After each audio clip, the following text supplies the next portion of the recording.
Boker Tov. Alors cette semaine, Parashat Toldot Be'ezrat Hashem. Et pour introduire ce cours, j'aimerais vous poser une question. Je vais faire un sondage. Et je suis sûr que je vais avoir raison. Si je vous demande, parmi les trois Avot, trois patriarches, Abraham, Yitzhak et Yaakov, quel est votre... Chacun, vous me dites, quel est votre numéro 1, d'accord? Vous devez faire maintenant, pas dire le podium, d'accord? Mais qui vous portez plus pas en affection, mais en tout cas, quel est, selon vous, le plus grand des trois, ou celui dans lequel vous vous retrouvez le plus, ou celui que vous aurez aimé rencontrer, ou celui que, voilà, pour vous, c'est la figure dominante, d'accord, parmi les trois Avot. Alors, je ne vais pas vous poser la question à chacune, d'accord, ça va prendre du temps, mais essayez de réfléchir. Et est-ce que, parmi vous, il y en a une qui a pensé à Yitzhak? À moins que vous ayez un enfant qui s'appelle Yitzhak, ouais. Est-ce que parmi vous, il y en a un qui peut pas penser? Moi, oui. Parce qu'il a épousé Rebecca. Ah, voilà, ok, voilà. Vous croyez ça rien? C'est une très bonne raison. Mais il s'appelle Abraham, votre mari. Mais l'épouse d'Yitzhak, que Yitzhak il a choisi, c'est Rivka. Oh. Alors, comme ça, il a aimé. Donc, Ça se maintient. donc, à part la femme de Yitzhak, il n'y a personne qui dit Yitzhak, n'est-ce pas? C'est la rigueur. Soit vous pensez à Abraham, c'est le chesed, c'est l'ouverture, c'est la bonté, c'est le père de toute l'humanité. C'est le premier. Et en plus, Abraham, Kol Atralot Kashot, c'est toujours difficile de commencer. Donc Abraham, il a initié un mouvement, une révolution. Il y avait un monde avec une pensée unique où on était tous idolâtres et Abraham, il a été à contre-courant. Abraham a ivri, seul contre le monde entier, il s'est battu et il a réussi véritablement à convertir des masses, des foules, génération tout entière. Abraham, Yaakov, il y en a qui ont pensé à Yaakov. Pourquoi? Parce que Yaakov, c'est notre père à nous. Et Yaakov, comme vous le savez, dans la Kabbalah, on considère que Abraham, c'était le pilier du chesed, c'est l'ouverture. Yitzhak, c'est la rigueur, c'est le din, c'est le repli sur soi. C'est, il est rigoureux comme ça, ouais, c'est Nebrak, c'est le... Et Yaakov, c'est la symbiose. Yaakov, il a pris le bon de son père, il a pris le bon de son grand-père. Donc on a l'impression qu'Yaakov, celui qui était émet, qui était dans la vérité, il a réussi à être tempéré. Il faut être ouvert, il faut être en même temps strict. Ça ne sert à rien d'être ouvert si tu te perds, d'accord? Donc il a réussi à avoir une rigueur pour lui, il a réussi à être tolérant vis-à-vis des autres. Yaakov, c'est le modèle abouti. Et c'est comme ça que dans la Kabbalah on considère Yaakov Ishtam, c'est l'homme parfait, l'homme intègre. Et pourtant, le Midrash il dit qu'il va venir un temps, et en réalité c'est le temps qu'on est en train de vivre, c'est le temps de l'exil, où lorsque nous, les Bnei Israël, on va devoir invoquer le mérite de nos patriarches, alors on va se retourner vers nos pères, et on va leur demander de venir à notre secours. Et là le verset dans Yeshayahu, il dit comme ça, « Ki ata avinu » tu es notre père. De qui on parle? « Ki Avraham lo yadanu » Avraham, on ne le connaît plus. Comme ça, on va dire. Ve Israël lo yakirenu. Et Israël, c'est qui? C'est le deuxième nom de Yaakov. Lo yakirenu, il ne nous reconnaît plus. Qui est le seul qui reste notre père? C'est Yitzhak. Et la Gemara dans Shabbat, à la page 89, si vous voulez vérifier. Alors, la Gemara dans Shabbat, elle dit qu'elle détaille en réalité la discussion, le dialogue qu'il va y avoir entre Hachem et Yitzhak. Et voilà qu'un jour va venir où Dieu va dire « Banecha chat'u » tes enfants, ils ont fauté. Ils fautent tes enfants. Ils se sont détournés du droit chemin. Ils ne sont plus dans la lignée. Alors, Avraham, qu'est-ce qu'il va répondre? Il ne va pas prendre notre défense, mais il va dire « Imachu al kdushat shimcha » s'ils font du chilul Hashem, s'ils ne sont pas dignes de porter ton nom, qu'ils meurent. Ça, c'est ce qui vient et qui, c'est Abraham, d'accord, notre grand-père. Ils ne sont pas à la hauteur, qu'ils meurent. Alors, Hachem, il dit, bon, il n'y a pas d'avocat, personne pour les défendre. Qui il va voir? Il va voir Yaakov. Yaakov, même réponse. Tes enfants, ils sont pas là, tes enfants ont fauté. Imaru al Bushat Shimcha, qu'ils meurent. Alors Hachem, il va dire, bon, lo bezekenim velo bedardeke etza. Ni les anciens, Abraham, ni les petits jeunes, ici c'est qui les petits jeunes? C'est le petit-fils, c'est Yaakov, ne prêtent secours, main forte, à leurs enfants. Je vais aller voir Yitzhak. Et là, Yitzhak, qu'est-ce qu'il dit? Yitzhak, il dit, pourquoi tu les appelles tes enfants? Pourquoi tu me dis que c'est mes enfants? Banerachatu. C'est mes enfants et c'est pas tes enfants à toi. Il lui dit, quand ils ont fait Naase Venishma, quand ils ont reçu la Torah, tu étais bien content de les appeler tes enfants. C'est comme quand il y a une dispute parfois dans un couple, ouais. Alors quand ça va bien, on dit, ah, regarde, c'est ma famille, ça c'est les gènes de mon père, il est violoniste comme mon père, il est intelligent. Et dès que ça va mal, on dit, ça c'est les gènes tunisiens, c'est l'autre côté. Ça, c'est pour... C'est pas des Tunisiens, on concrétise. Voilà, c'est filmé ça. Ouais. Banecha ou Banecha, c'est tes enfants ou c'est pas tes enfants? C'est tes enfants, pour le meilleur et pour le pire, comme ton mari, d'accord? C'est pas quand... Banecha, c'est tes enfants. Alors Yitzhak, il lui a dit, regarde, quand ça allait bien, tu les appelais tes enfants, et quand ça va mal, tu les appelles mes enfants, oui, c'est les tiens aussi. Alors il lui dit, tu sais quoi? Yitzhak, c'était le premier commerçant. Alors il a dit, tu sais quoi? Viens, on réfléchit. Combien de temps une personne lambda est censée vivre au minima 70 ans? D'accord? C'est le quota qui nous a été donné, 70. Il dit, parmi ces 70, viens, on retire 20. Pourquoi? Parce que jusqu'à 20 ans, une personne n'est pas coupable, responsable de ses mauvaises actions. 13 ans, on devient à moitié responsable. En réalité, jusqu'à 20 ans, il y a une forme de protection, d'accord? Où on n'est pas responsable. Le Bet Din, il ne peut pas véritablement nous inculper. 20 ans. Il reste combien? 70 moins 20, il reste 50. 50, il lui dit, regarde, dans ces 50, ils dorment beaucoup les juifs, ils adorent dormir.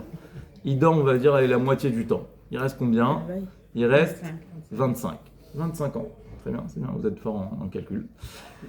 Il lui dit, dans ces 25, on n'est pas toute la journée en train de faire des bêtises. On n'est pas toute la journée en train de faire du lachon hara, en train de manger paquet. Non, il y a des moments où on fait rien aussi, ouais. C'est bien aussi de rien faire. Donc on mange, non, on dort beaucoup, on mange beaucoup, ouais.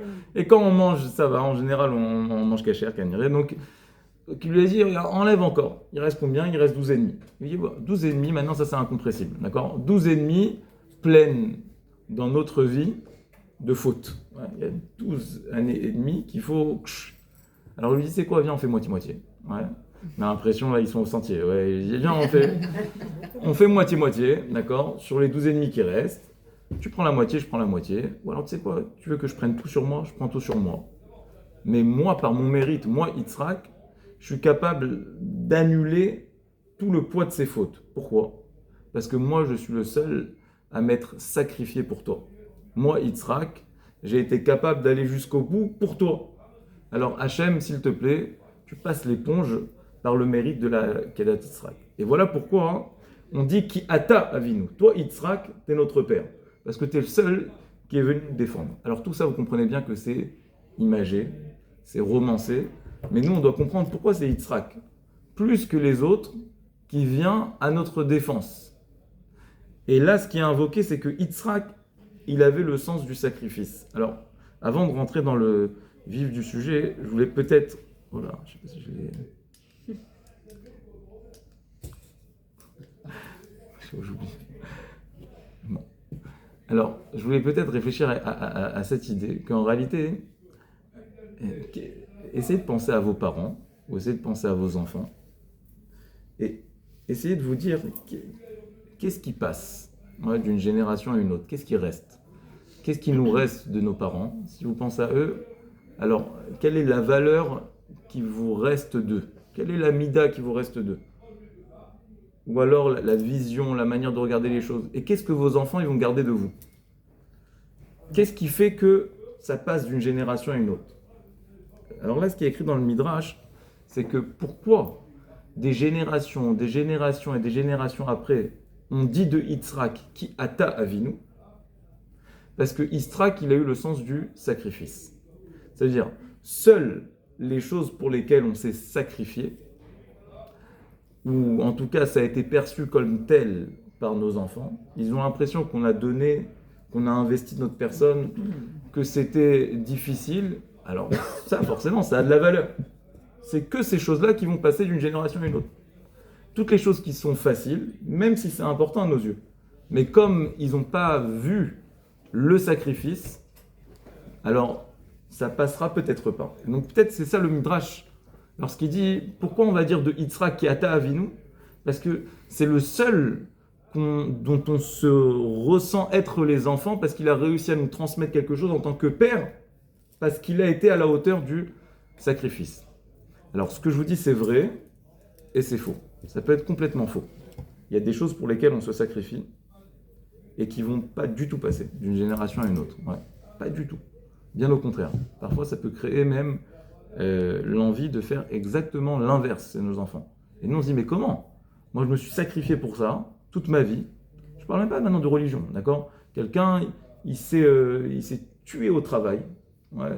Donc normalement ces enfants ils devraient entendre, voilà, avoir une parnassa, avoir un rang social, c'est quelque chose d'important. Donc les enfants ils devraient aller dans ce sens. Non, pas du tout. Non. Ils vont chercher à faire exactement l'inverse. Pourquoi? Et même dans la Torah, parfois, on a l'impression que pile le truc sur lequel nous, on fait des efforts et c'est pour nous difficile et tout ça, tac, cette chose-là, ça passe pas du tout. Ouais. Et on se dit, comment c'est possible? Ça, c'est mon truc, j'essaye de le transmettre, je me donne, et ça passe pas. Alors là, il y a une nuance très importante. C'est que, vous savez, une fois, on a posé, justement, on a parlé de Rav Moshe Feinstein tout à l'heure dans le cours de Halakha.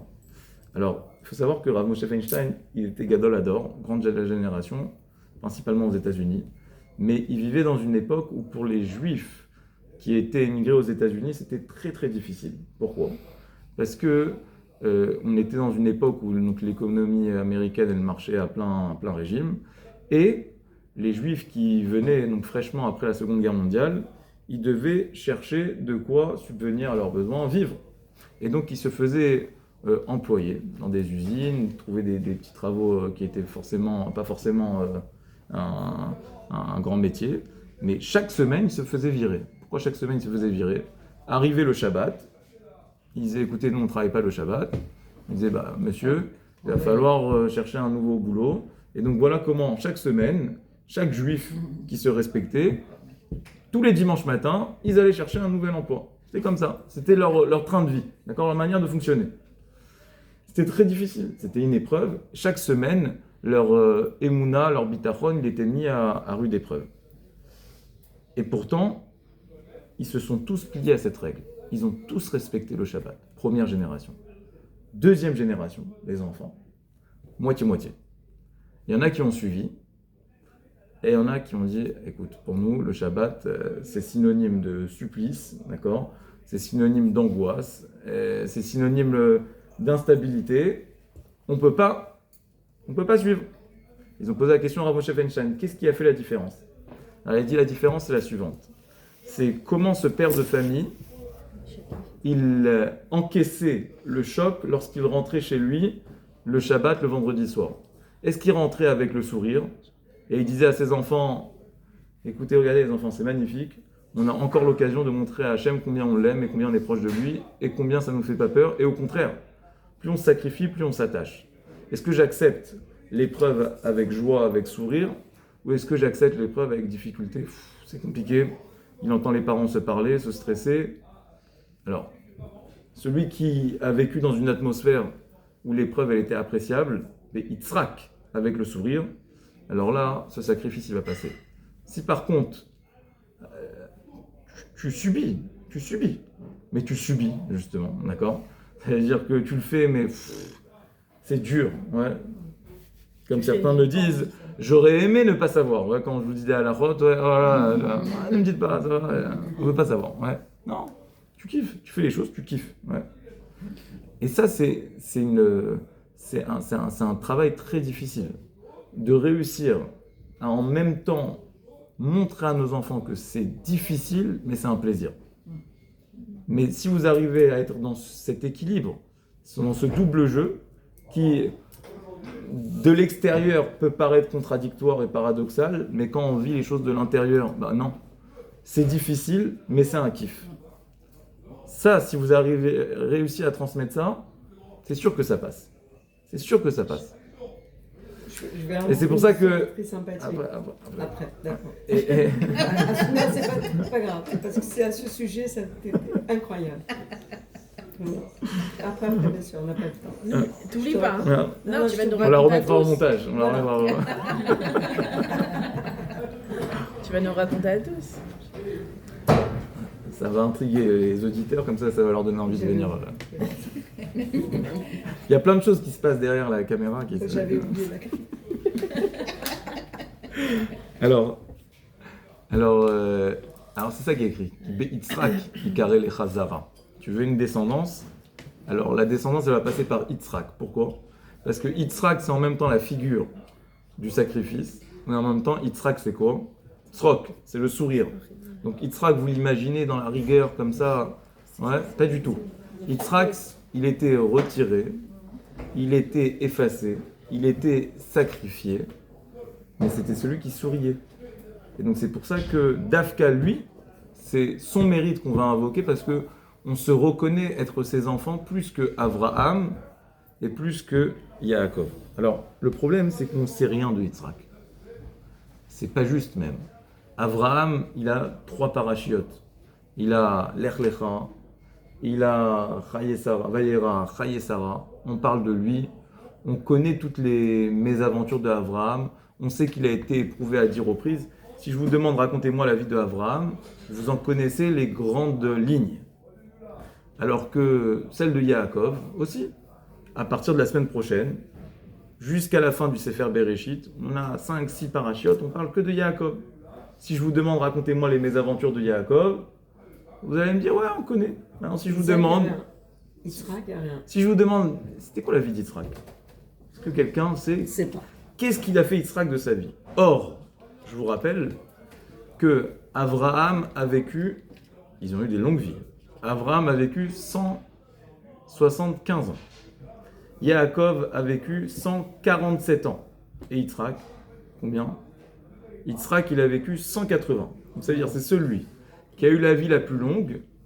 Et pourtant, la Torah, elle a choisi de le mettre entre parenthèses, la seule paracha. On parle de Yitzhak, c'est notre paracha, paracha de Toldot. Alors si je vous demande, dites-moi qu'est-ce qui s'est passé avec Yitzhak, vous allez me dire, bah il y a eu la Akedat Yitzhak. Non mais ça en réalité c'est quand il était le fils de Abraham, donc il est l'objet de la Akedat Yitzhak. Qu'est-ce qu'il y a après? Il y a le moment où il va bénir ses enfants. Bon mais là-bas aussi il est un peu passif, c'est un peu justement au contraire. Il se fait tromper, il est aveugle, il ne comprend pas vraiment ce qui se passe, on a l'impression que voilà... Mais c'est pas ça, la vie de Yitzhak. Qu'est-ce qu'il a fait Yitzhak toute sa vie? Alors, réponse dans notre paracha. Yitzhak, toute sa vie, l'œuvre de sa vie, il a creusé des puits. Bon, c'est pas passionnant, ouais, comme vie, ouais. Creuser des puits, c'est ça. C'est ça la vie d'Yitzhak. Oh là là, et c'est ça qui nous reste de Yitzhak. Alors, essayons de comprendre. Qu'est-ce que ça veut dire creuser des puits? C'est ça? Creuser des puits. Bon, il a trouvé de l'eau dans ces puits. Alors vous savez que Avraham, il était très riche, très très riche. Et il avait plusieurs activités. Il a ouvert plusieurs multinationales. Ouais. Il avait premièrement une affaire qui fleurissait dans le domaine de l'hôtellerie. Avraham, il avait un hôtel. Comment il s'appelait l'hôtel d'Avraham, vous savez ou pas? Sarah Stent. Non. Il s'appelait Échelle. C'est quoi Échelle? Alors, si vous voulez ouvrir un hôtel et vous voulez avoir la bracha, appelez-le comme ça, Échelle. Échelle, c'est l'acronyme de 3 lettres, d'accord? Donc c'est Achila, Aleph Achila, Shin comme Shtia, et Lamed comme... Vishon. Non, Levaya. Je te raccompagne à la porte, d'accord? Donc il faisait Arnasat Tochim, et il avait toujours du monde chez lui. Et donc c'est la première maison d'hôte, d'accord? C'est le père du voilà. Du Airbnb. Du Airbnb, de tout ça. C'était Avraham. Il avait plein d'argent, il avait plein de terrain, il avait plein de bétail, de menu bétail, de gros bétail. Donc il avait une richesse agricole. Mais il avait troisième business, d'accord, qu'il a essayé d'ouvrir. Ça n'a pas marché. C'est bon. Il a essayé de creuser des puits. Où il a creusé des puits? Dans la région de Be'er-Sheva. Vous voyez? Pile à côté de Gaza.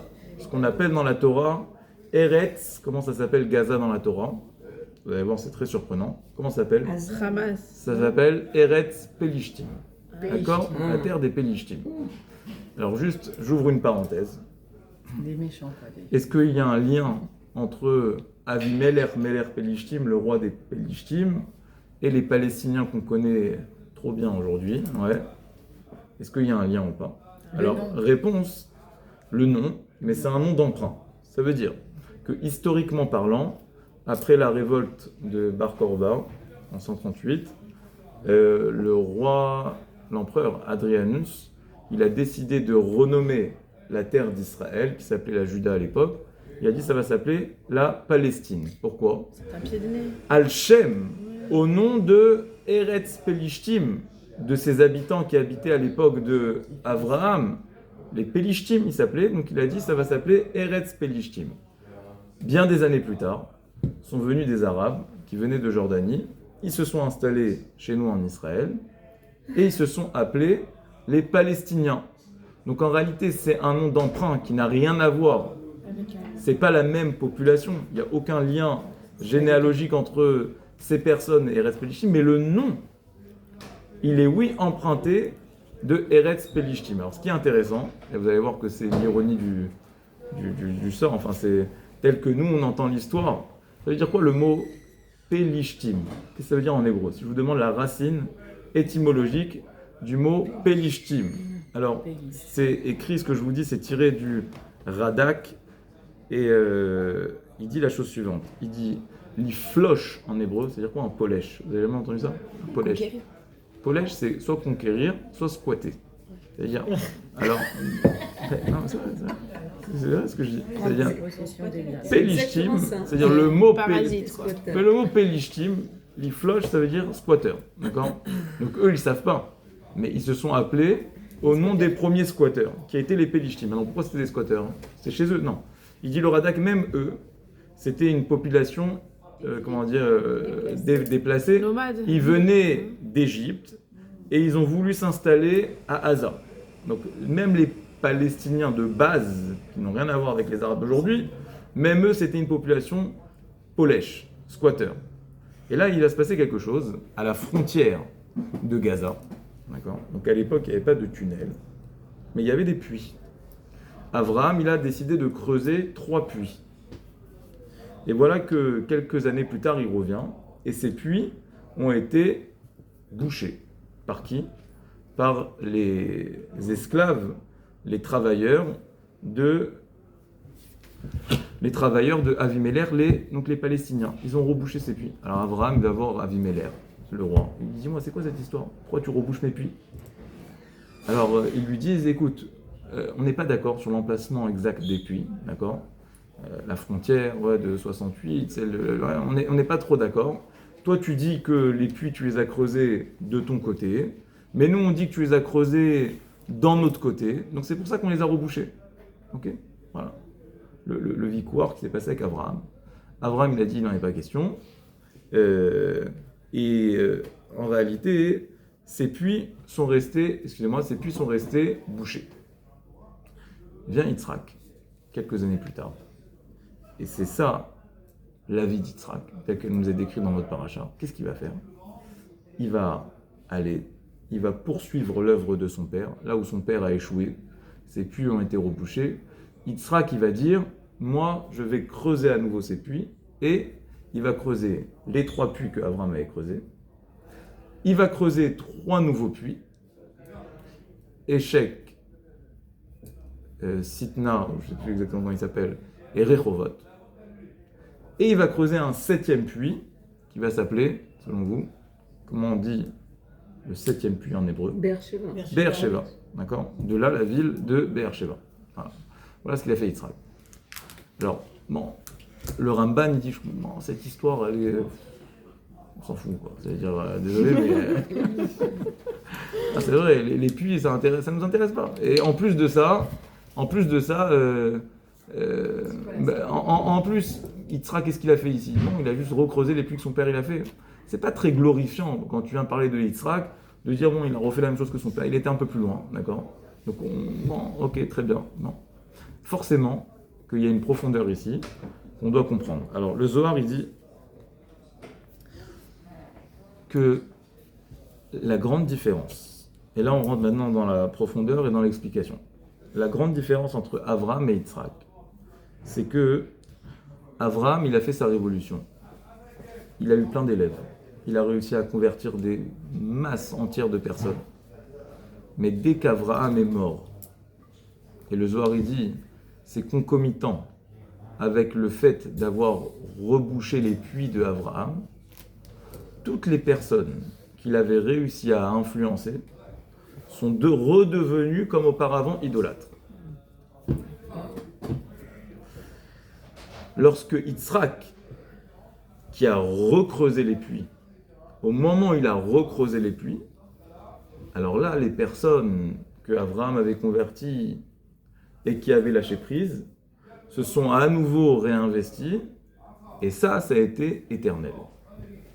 Donc on a ici quelque chose de fou, où on nous dit qu'en réalité, on se croit être les enfants de Abraham, les élèves de Abraham, mais non.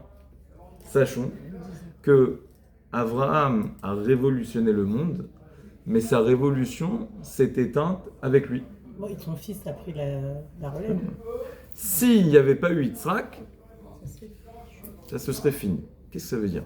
Comment ça se fait que Abraham il a eu un impact énorme, mais que c'était éphémère, alors que Yitzhak, il a eu un impact pour l'éternité? Et quel rapport entre cet état de fait et le fait de creuser des puits, qui est véritablement l'action qui va être porteur de la transmission de la Torah pour l'éternité?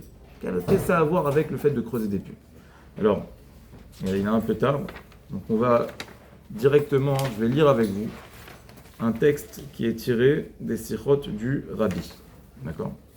Alors le Rabbi, il dit la chose suivante. Donc le Rabbi, c'est le Rabbi de Lubavitch. Ouais. Il dit la différence entre Avraham et Yitzhak, c'est que Avraham, il agissait de haut en bas. Prenez les choses pour l'instant de manière, on va dire, abstraite mais théorique. Et après, on essaiera de les comprendre. De haut vers le bas. Et lorsqu'il a cherché à transmettre la Emouna, alors il la transmettait à tout le monde. À qui voulait l'entendre. Avraham, c'était Isha Chesed. Donc en fait, dans leur manière de transmettre la Torah, dans leur manière d'être des rabbanim, c'était des rabbanim, Avraham et Yitzhak, c'était deux types de rabbanim. Il y avait le Rav modèle Avraham. Avraham, il a réussi à lever des foules, remplissait des stades, l'Olympia, tout, c'était... Il y avait Achnasat Ochrim, il y avait plein de personnes chez lui. Avraham, il était comme ça, Chevreman, ouais, c'était full. Ouais. C'était une personne comme ça qui comment on dit, magnétisait, ouais, je sais pas si ça se dit, qui attirait les gens. Mais dès qu'il était plus là, dès qu'il est parti, ça s'est éteint. Milmala, les mata, de haut en bas. C'est comme à l'image de la pluie. Abraham, il faisait tomber la pluie comme ça. Tu voyais le rave, t'étais happé. Ouais, tu avais envie de le ressembler. Ouais, c'était un modèle comme ça qui éclairait. Et donc, il lâchait comme ça des gouttes, des étincelles. Et où est-ce que ça se révèle être une vérité? C'est que Abraham, même les Arabes, parce que les Malachim, ils sont venus chez lui. En réalité, vous savez, ils avaient l'apparence. Ils ne savaient pas que c'était des Malachim, ils croyaient que c'était des Arabes. Et Rachid dit, ils se prosternent les Arabes à la poussière de leurs pieds. Avak Raglem. Donc il dit, Abraham, c'était celui qui arrivait à faire descendre la Emouna, à comprendre la Torah, même à des personnes qui étaient au ras des pâquerettes, qui étaient à la hauteur de la terre. Abraham, il arrivait à relever tous ceux qui étaient à la hauteur de la terre. Donc c'est pour ça qu'on dit, même les Arabes qui viennent croire, il a réussi à leur parler. Ouais. C'est dur. Ouais. Abraham. Par contre, Yitzhak, c'était exactement l'inverse. Yitzhak Pa'al Bederer Shel Milmata le Ma'ala, du bas vers le haut. Et où est-ce que ça s'exprime?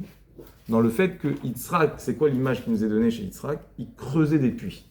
C'est quoi, il creusait des puits? C'est-à-dire que là où son père a échoué, et que ces puits qui viachrol, ces sources pleines d'eau, ont été rebouchées, Yitzhak, il a réussi à creuser des puits. Alors il dit, c'est quoi creuser un puits? Comment tu fais pour creuser un puits? Tu ne fais pas tomber de l'eau. Tu enlèves la terre, et lorsque tu enlèves la terre, tu laisses émerger l'eau qui vient du bas. C'est quoi l'eau qui vient du bas? L'eau qui vient du bas, c'est l'énergie qu'on a tous en nous. C'est notre moi intérieur, c'est ce qu'on est véritablement profondément. Yitzhak, sa manière d'enseigner, sa manière de transmettre, c'était réussir à donner à l'autre la possibilité de se trouver lui-même et de se chercher lui-même. Donc, lorsque Yitzhak, il transmettait, c'était un autre type de rave. Abraham, c'était celui qui imposait, qui donnait. Yitzhak, c'était celui qui permettait à l'autre, qui l'encourageait à se trouver lui-même, à se révéler. Et c'est pour ça que Yitzhak, on te dit, tout ça c'est une forme imagée, c'est une métaphore, alors, très certainement qu'il a creusé des puits, mais c'était à l'image de sa personnalité sur le plan spirituel. C'était qui il était. Et de là, on apprend un grand principe. C'est que pour changer, on doit tous passer 2 étapes. On doit passer l'étape Abraham et l'étape Yitzhak. Il y a un ordre. Abraham et après Yitzhak. Si on le fait dans le sens inverse, ça ne marche pas. Si on saute une étape, ça ne marche pas. Mais c'est quoi les 2 étapes? La première étape, c'est qu'on est tous aspirés, voilà, par ce qui brille, par ce qui donne envie, par ce qui est visible. Ouais. Je ne veux pas maintenant, il n'y a pas des catégories de rabbanim, d'accord, mais il y a des catégories de messages auxquels on est sensible. Il y a des messages qui sont plus visibles, il y a des messages qui sont plus courts. Ouais, venir à un cours de Torah qui dure 3/4 d'heure, c'est déjà un step, d'accord, c'est un niveau. Mais il y en a, ils vont se contenter, un petit short sur YouTube, tac, ça suffit, c'est bien. Alors ça, c'est le premier niveau, d'accord? C'est le niveau, ou alors il y a des rabbanim comme ça qui, on est attiré par la personne, par la personnalité, pas forcément par la Torah, d'accord?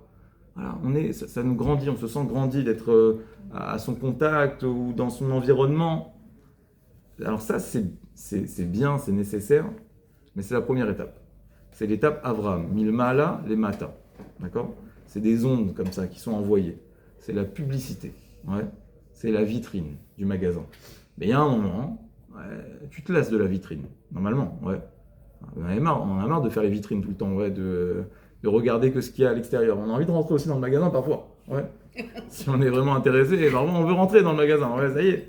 En plus, à la vitrine, dans la vitrine, ils mettent toujours la même chose, ouais. Toujours les plus beaux modèles, d'accord? Mais quelqu'un qui est vraiment sensible, bah, il veut rentrer, il va chiner, ouais, j'essaie de trouver un langage qui peut... On a compris, ça va. Un langage Adapté. Et ça, c'est Yitzhak. Yitzhak, c'est le din, ça veut dire quoi? Ça veut dire que même dans sa manière d'enseigner, il était retiré, il laissait à l'autre le devoir, de devoir lui-même aller chercher, ouvrir un livre, fouiller, faire sa propre introspection, se trouver lui-même. Et à la différence, Yitzhak, ça brille moins. C'est pour ça qu'Avraham, il a plein de parachiotes. Et Avraham, on le voit, il était omniprésent. Yitzhak, il creuse des puits, c'est écrit comme ça dans un petit coin de la paracha. Mais la différence, c'est que le puits que Yitzhak il a creusé, jamais il sera rebouché. Parce que quand c'est toi qui creuses, quand c'est toi qui te trouves, jamais tu arrêteras. Alors que Avraham, ça vient et ça passe. Ouais, ça passe comme c'est venu. C'est éphémère. Donc la révolution et le changement, ils se jouent en 2 temps, en deux actes. Il y a l'acte Avraham et l'acte Yitzhak. Et en réalité, on est tous des éducateurs, on est tous des influenceurs de nos enfants, de notre entourage. Et c'est important de comprendre que même dans l'éducation de nos enfants, si on veut avoir... C'est quoi éduquer? Vous savez, éduquer, je lisais le livre de Rav Yaakovson, et il disait, il faut faire la nuance entre l'acte éducatif et l'éducation. Il dit l'acte, c'est que tu mets en sorte, tu mets un système, d'accord, où voilà, tu vas lui dire ça c'est interdit, ça c'est permis, fais ça comme ça, des punitions, des encouragements, tout ça c'est...